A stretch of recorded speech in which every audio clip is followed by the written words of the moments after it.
Hey everyone, Leanne Pilkington here, back in rainy old Sydney after being in rainy old Queensland for a week for the Real Estate Wrap, week commencing the 28th of February, the last day of February, last day of summer. Wow.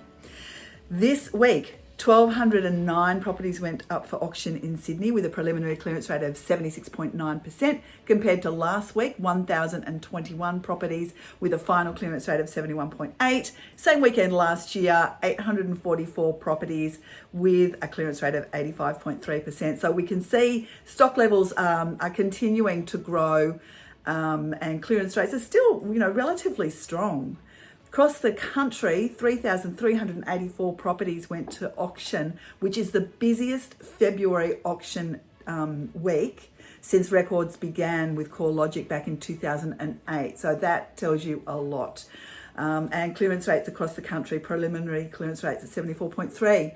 Talking to our auctioneers, we have found that more properties sold prior to auction than did on auction day. So that's a trend that we have been seeing for continue for a few months. The properties that are not selling, there's just still some really unrealistic vendors out there that have been drinking the Kool-Aid in relation to prices, and their expectations are outgrowing the market, unfortunately. So where our lowest clearance rate was in Ryde, 68.9% preliminary clearance rate, the highest Baulkham Hills and the Hawkesbury at 87.5%.